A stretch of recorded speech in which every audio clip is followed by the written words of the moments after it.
Hey, Shalom, brothers. Yahweh Bashem Yahushai Barakathon. This is Zion One coming at you with a short through the spirit of Yahweh Bashem Yahushai. This is Romans 8 and 24. For we are saved by hope, but hope that is seen is not hope. What is the hope? It's hope that is seen is not hope, rather, Slaki. What is the hope? The kingdom of heaven. The rulership that we're going to have with Yahweh Shai over the whole planet Earth.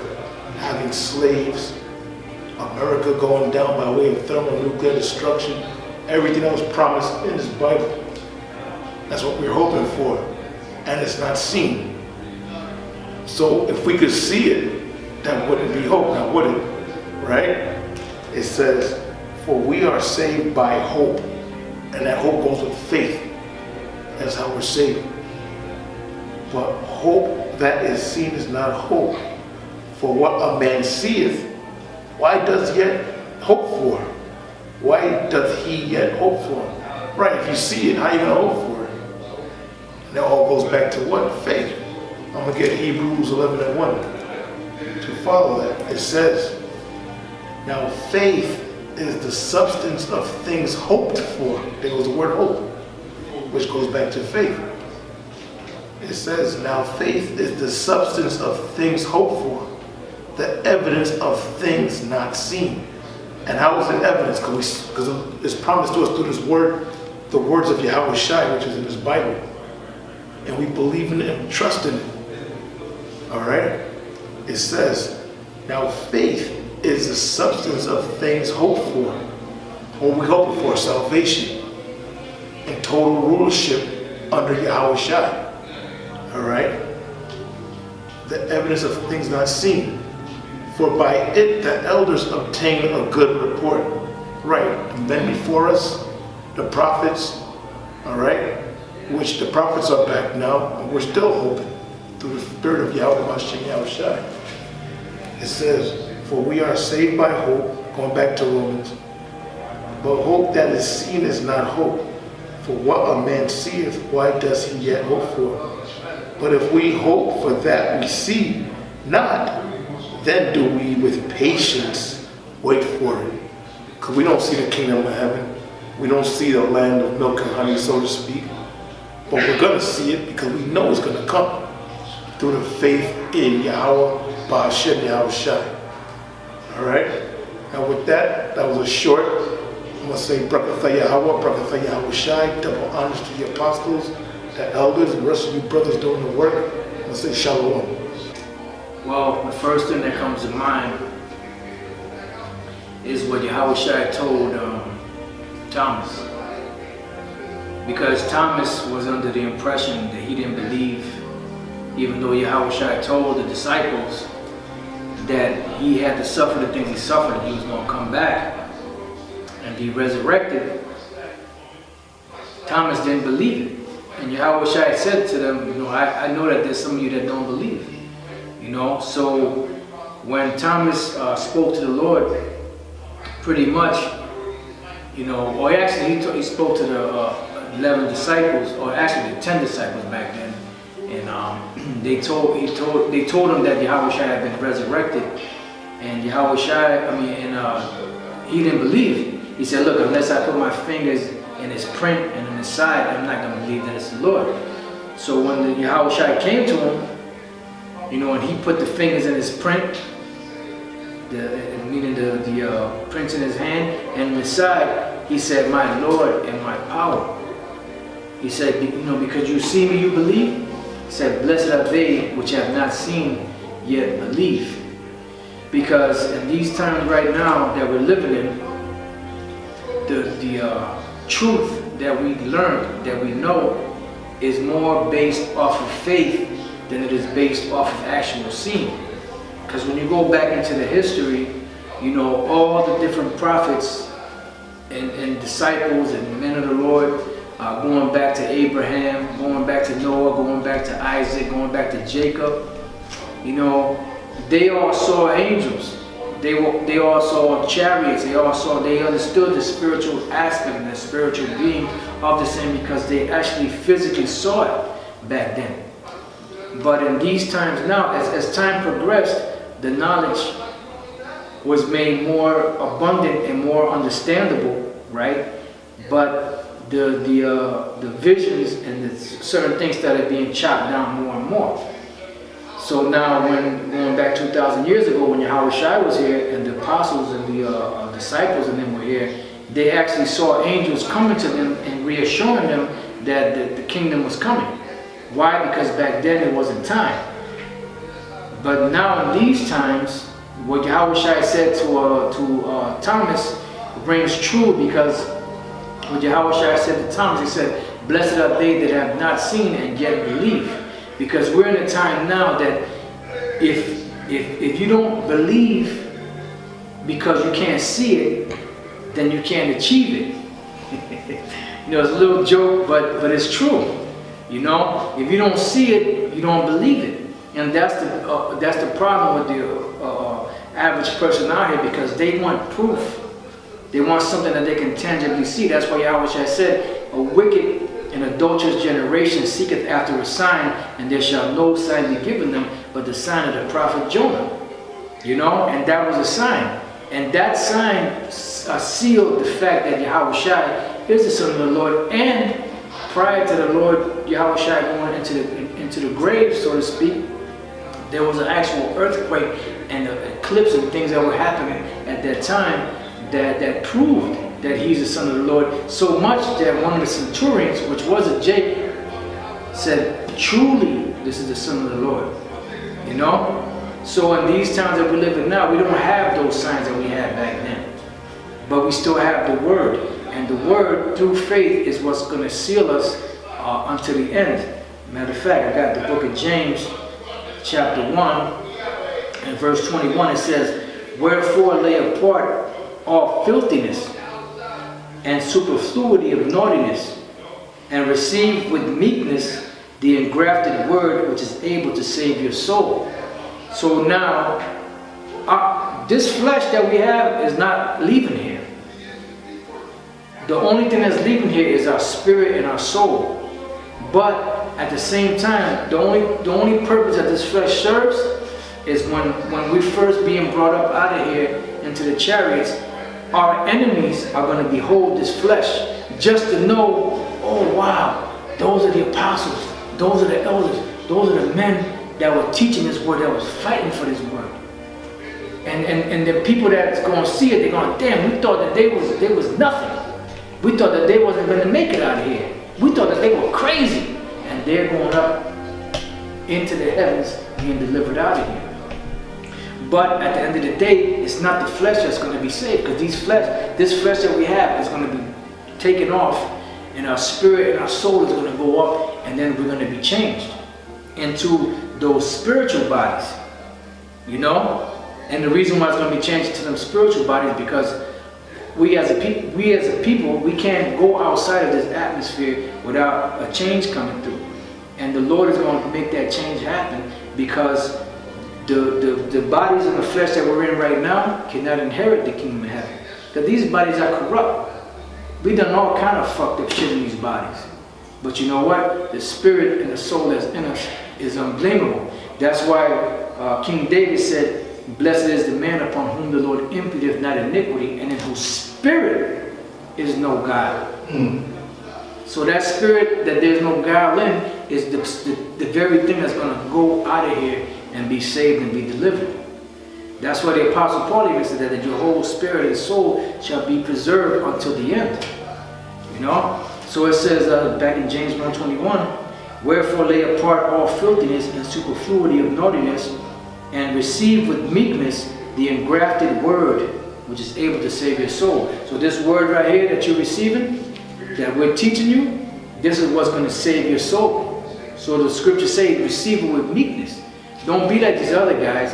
They come into this thing, they learn a few scriptures, and all of a sudden they're deeper than deep, and they don't have to listen no more to the men that taught them. You know? And you know, if the man that taught you is going off, yeah, by all means. Like, I'll give you examples, Lahab, Yeshaya, Kazak, and others. You know, of course, you don't listen to no madness like that, the virgin birth bullshit, hell. When you die, the first thing that's going to happen is you're going to go into the spirit world and Satan is going to pop you in your ass. You know, that's madness. Those are fables. But now the men that are teaching you the right way, you're supposed to listen. Because this, what you're being taught, is something that you didn't even know about. We didn't know about when we first learned about the truth. But then the Lord opened up our minds and our spirit to understand. And that's where the word faith comes in. And the being delivered by faith is not something that you can tangibly see, especially in these times. Because we're not living in, even though we have greater understanding and greater ability to break down the scriptures than the apostles and the disciples and the prophets did in the past, we don't have the signs that they had back then. We don't have the physical things that they saw back then. They actually had angels kicking them on the side, pulling them by the hair, you know, and they knew they were angels. Eventually. You know, we don't have that right now. Why? Because right now it's coming down to the point of faith. Do you believe in this thing or not? And that's what's going to deliver you in this time. Your belief and your faith in the truth. You know?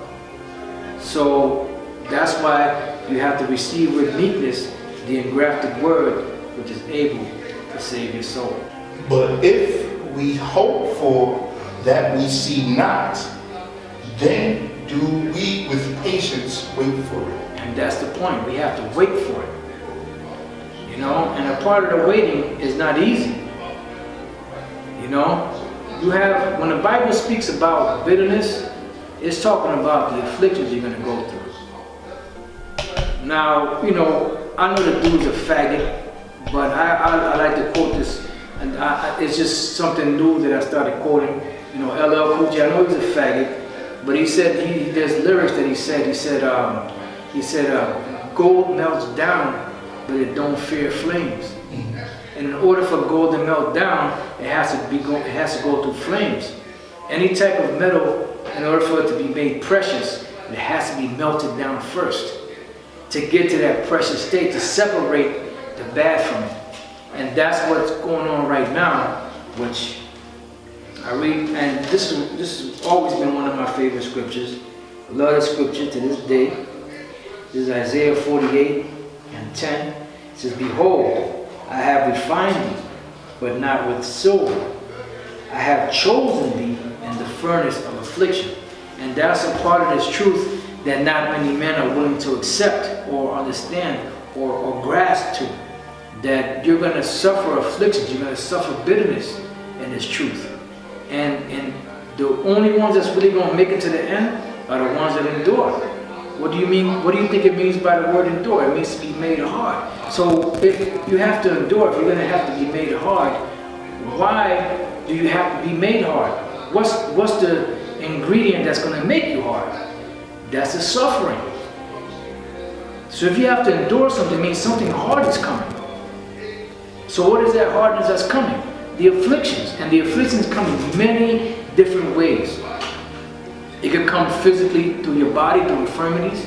It could come through your family members, your immediate family, like your moms, your pops, you know, your brothers, sisters, aunts, uncles, nephews, nieces, whatever. It could come through your actual children, your woman. It could come through your job, your co-workers. You know, it could come through many other different ways. You know, your car breaking down. I mean, there's so many different ways that you can receive bitterness. You know, and that's part of this truth, is that bitterness. You know, that's why, you know, in order for you to get to the kingdom, you have to endure that bitterness. You have to endure that hardness. You know, matter of fact, I'm going to read that again in Romans 8. Or if you could read it again. Romans 8, the last verse you just read. Romans 8 and 25. But if we hope for that we see not, then do we with patience wait for it. Right, and that's part of it, because we don't physically see things, but we actually going through certain things that make the average person, especially here in America, the land of the sit back and lazy and fat glutton motherfuckers. and just say fuck it, make you, not want to have to deal with the truth. Not want to make you deal with the flames of truth and the hardship of the truth. So in order for you to go through certain things, in order for you to deal with and receive the kingdom that's coming, you're going to have to deal with certain things, and that's the harsh truth and the reality of the truth, is that you have to be able to be willing and understand that there's hardship coming down the road, there's bitterness coming down the road. The scriptures say that when wisdom first enters you, she'll put you through all kind of shit. To see if she'll be on you as a mighty trial, to see if she can trust your soul enough to enter into your soul. So wisdom proves you first. Because that wisdom that you're being proven with, that knowledge that you're being proven with, that understanding that you're being proven with, is what's going to save your soul. It's going to save your spirit out of here. So you have to prepare your mind, and we here at Great Millstone, beginning with the apostles, elders on down, we give you that information according to the scriptures so that you can prepare your mind for what's coming. And there's many aspects to the truth, and this is part of the harsh reality of the truth, is you're going to be tried, you're going to go through the fire, you're going to catch hell, you're going to go through the bitterness. But if you go through all of that, because this is a war, at the end of it, you're going to be delivered, you're going to be saved. And your ticket is going to be short, and your ticket onto the chariots is going to be short. So keep fighting, keep doing what you got to do. Give all praises, honor, and glory to Yahweh Bashem Yahushai, which chose us out of this world to give us this knowledge, wisdom, and understanding that we have that we didn't have in the past. So with that, I say Shalom. All right, Barak to Yahweh, Barak to Yahushai. All praises to Yahweh, Ba'ashem Yahushai. Okay, double honors to the apostles, the Great Millstone. Honors and salutations to all you Hakim out there that's laboring in truth and sincerity. This is a quick little show on Romans the 8th chapter, verse 24. All right, and it goes, "For we are saved by hope, but hope that is seen is not hope. For what a man seeth, why doth he yet hope for?" So at the end of the day, that's what it boils down to, that hope. All right, that hope that we have in Yahushua. We just did a show called "Prisoners of Hope." That's heaven. We did a show because that's all we have is that hope, man. The hope of Yahushua coming delivering us, hoping that we're part of the elect. Right. That's why it says in Peter's, "Give diligence to make thy calling and election sure." Because why? At the end of the day, we're hoping that the Lord has mercy on us. That's what it's all about. A matter of fact, I'd like to go to one precept real quick, and I'm gonna come right back. I know we don't have much time on the battery, but I'm just gonna go into this in the book of Hebrews 11, verse 1. It says, "Now faith is the substance of things hoped for the evidence of things not seen." So hope and faith go together hand in hand, man. All right, your faith is the evidence of things hoped for. So what are we hoping for? We're hoping for what? A righteous society, right? Which involves Esau not being in power, him being beneath us like he's supposed to be. Which involves what? No faggots, no homos, no lesbians, no transsexuals, no men acting like women, no women acting like men, no women acting out of order, right? That's what we're looking for. We're hoping for a kingdom in a world and rulership of righteousness, where you don't have to worry about women being hoes, fucking every nigga on the block, all right, having every disease and some that ain't even written yet. You know what I'm saying? We ain't got to worry about that in the kingdom of heaven, man. We're seeking for that city, man, all right, which is the kingdom of heaven where righteousness dwells. So that's our hope. We're looking for a kingdom of righteousness at the end of the day. So that's where our faith and that's where our hope is. It says, "Now faith is the substance of things hoped for, the evidence of things not seen. For by it the elders obtained a good report." Okay, so that's what our forefathers, they obtained a good report with the Most High by having hope in His Word, faith and hope in His Word. So again, I'm going to go back to the book of Romans, all right, real quick. Romans 8:24. the 8th chapter, verse 24. It says, for we are saved by hope. So that's what we're saved by. Not that because you have people that walk around saying that they're saved, you know, oh, I'm saved. Technically, we're not. You're not saved because you could still die. You could get shot. You could get hit by a bus, a car, airplane. You could drop dead of pneumonia. You could die of cancer, AIDS, HIV, and plenty of other ways you could die. So we're not saved yet. The only thing we're saved in is the hope, meaning the belief. Okay, it goes into the belief. A lot of people wonder why we do what we do. Well, it's a belief. It's not tangible, man. It's not tangible. So it says we are saved by hope. A hope that is seen is not hope. Meaning if you have what you're hoping for, like it's such a, like I said, being in the kingdom of righteous women, right? That's a hell of a fucking thing right there. That's a doozy. Compared to now, what you see now is the total opposite. Number of whores and sluts we see. Let's keep it real, right? Right? So those are the things, I'm going to read it again. It says, for we are saved by hope, but hope that is seen is not hope. So essentially, if you actually see these things, if you have riches, you got, you know, you living in mansions and you got property, you got helicopters, you can jet set across the world, you got herds of women that, you know, bow at your every command or whatever the case is, you ain't got nothing to hope for, man. That's like these devils. That's why they don't believe that they're going nowhere.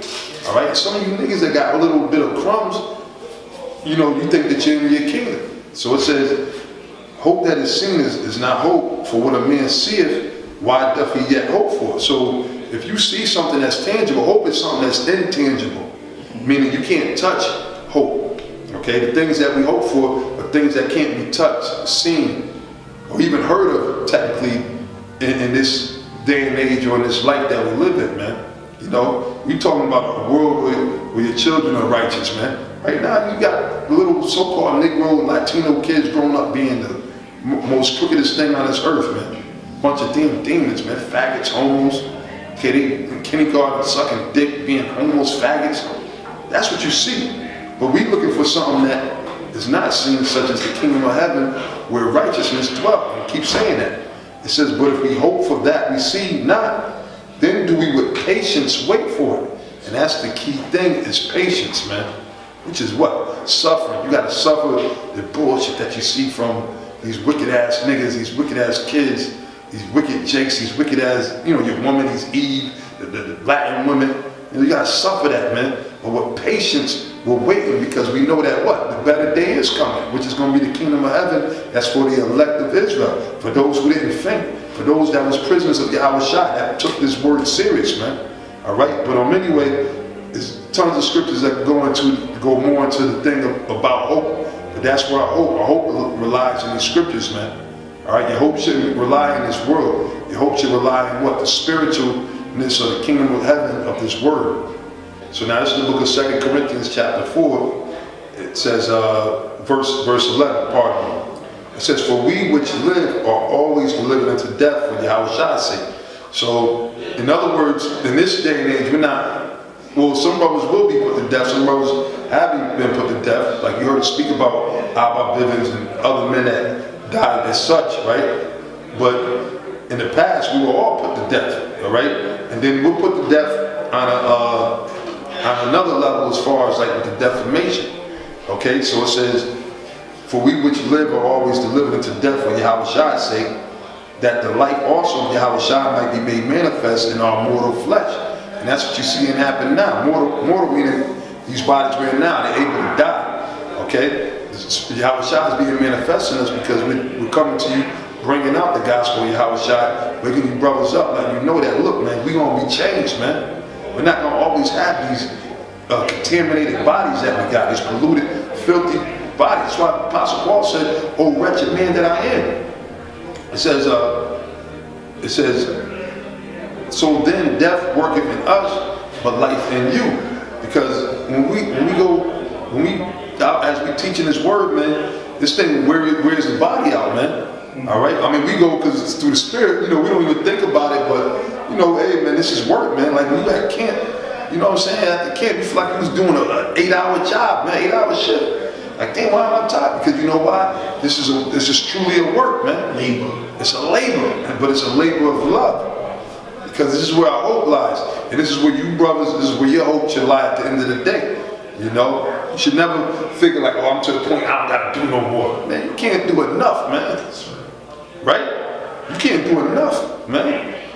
It says, we having the same spirit of faith, according as it is written, I believe, and therefore have I spoken. We also believe and therefore speak. So that's why you keep seeing us doing shows and going, because we believe.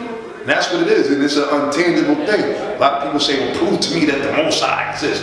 You think the black man's gonna crack the heavens? Because why? It's an intangible, basically you gotta be spiritual. You can't be a bitch, a feline, a feminine creature.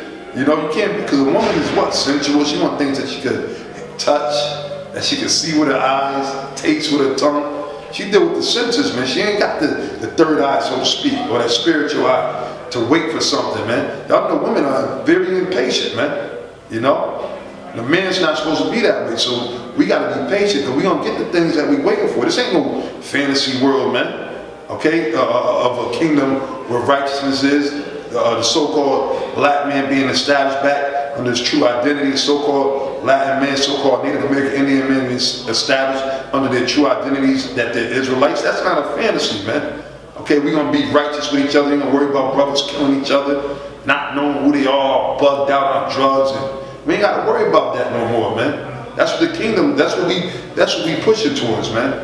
Knowing that he which raised up the Lord, Yahweh Shai, shall raise up us, pardon me, shall raise up us also by Yahweh Shai, and shall present us with you, which that's what the Lord is doing. He's raising up his prophets, his teachers, okay?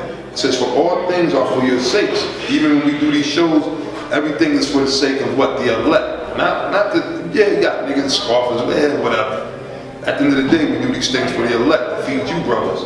That the abundant grace might, through the thanksgiving of many, redound to the glory of the Most High, for which cause we faint not. Meaning what? We don't stop, you know, like the Rick. Nah, man, we at the finish line, man. So we digging in even deeper, man, trying to plow through that damn finish line, man. We faint not, man. And through the spirit of Yahweh Shai, we ain't gonna stop. And you brothers, you shouldn't stop, man.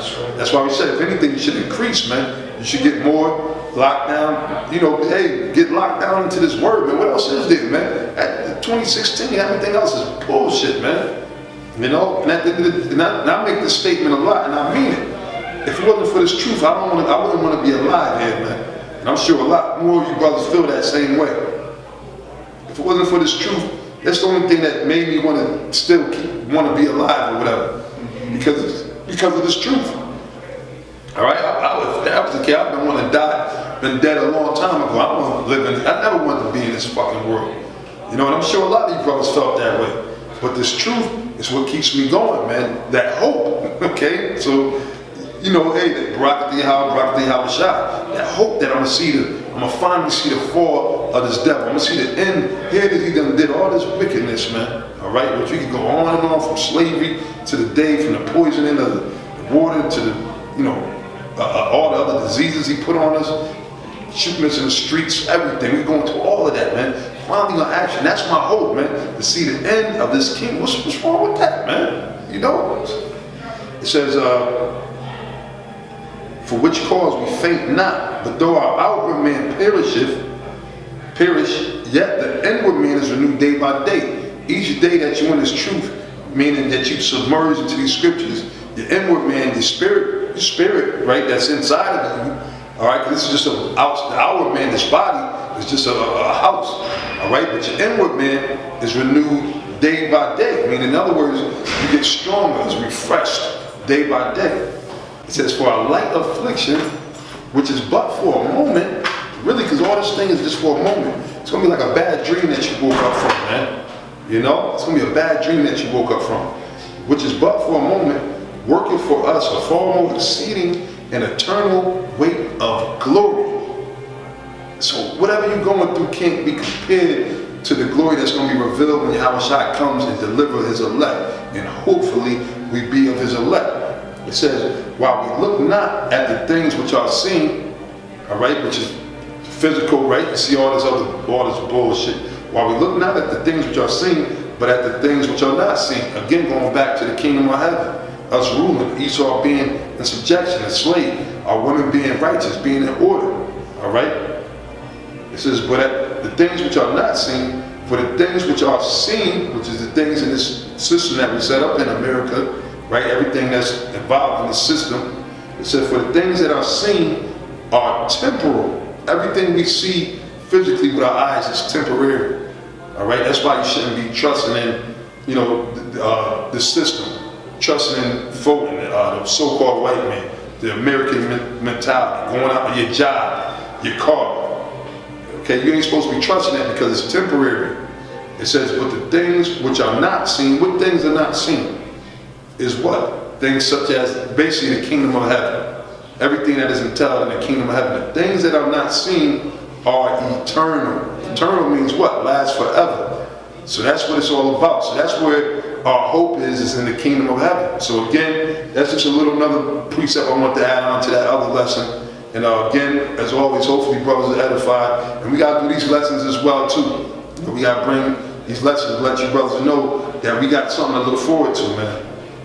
You know, we ain't gonna always be pushed and, you know, rejected, chopped down, put in the corners, living in the ghettos around, you know, wicked, bugged out. We ain't gonna always be like that, man. Brighter days are coming to the nation of Israel, and it's going to start with the elect of Israel. A lot of our people are going to die here, but they're going to be brought back in righteousness because that's the only way to fix them. So really, when a nigga gets killed or slaughtered or whatever, and he wasn't in the truth, that was a good thing for him because he wasn't going to come up and wake up into the truth. Okay, so that's certain hard-headed niggas, they got to go that route. But if they're Israelite, they can know that, look, Lord, you at some point you will come back in the kingdom.